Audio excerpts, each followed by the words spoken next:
Welcome to TWINBELLS. අදත් මම ඔයාලා වෙනුවෙන්ම අරගෙන ආවා තවත් කෙටි කතා කරන ඉංග්‍රීසි වාක්‍ය රටා පහක්. අද 14 වෙනි කෙටි වීඩියෝව දවස් 14ක් ඔයාලට මේ වගේ කෙටි වීඩියෝ 14ක් ඉදිරිපත් කරා.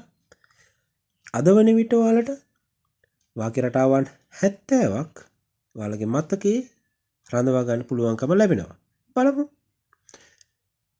පළවෙනි වාක්‍ය රටාව මගේ හිත රිද්දන්න එපා. Don't hurt my feelings. මගේ හිත රිද්දන්න එපා. Don't hurt my feelings. Don't hurt my feelings.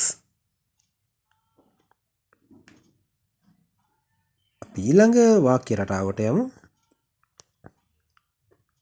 මේ ඊළඟ වාක්‍ය රටාවත් සමගින් වාක්‍ය රටා පහක් තමයි ඔබට ඉගෙන ගන්න පුළුවන්කම ලැබෙන්නේ. අපි බලමු ඊළඟ වාක්‍ය රටාව.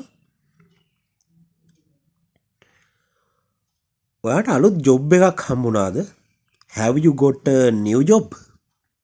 ඔයාට අලුත් ජොබ් එකක් හම්බුණාද? Have you got a new job? Have you got a new job? අපි තවත් වාක්‍ය රටාවක් බලමු. ඉක්මන් කරන්න. Hurry up. ඉක්මන් කරන්න. Hurry up. Hurry up. කිසි දෙයක් කරන විට ඉක්මන් කරන්න කියලා කියන්නේ hurry up කියලා. ඊළඟ සරල වාක්‍යයට එහෙ මෙහෙ යන්න එපා. Don't go here and there. අය මේ යන වෙලාවට කියනවා මේ එහෙ මෙහෙ යන්න එපා. Don't go here and there. Don't go here and there. තවත් කෙටි වාක්‍යයක් බලමු. තෙමෙන්න එපා. Don't get wet. තෙමෙන්න එපා. Don't get wet. Don't get wet.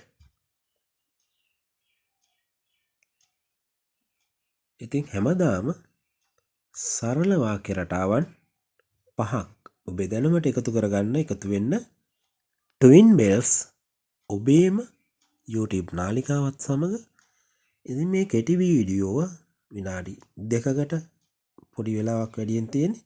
ඉතින් ඔයාලා කැමති නම් ලයික් කරන්න, කමෙන්ට් කරන්න, ඔයාලගේ යාළුවන්ටත් දැනගන්න මේ වීඩියෝ ෂෙයා කරන්න. channel එක subscribe කරලා නැත්නම් subscribe කරන්න. Have a nice day.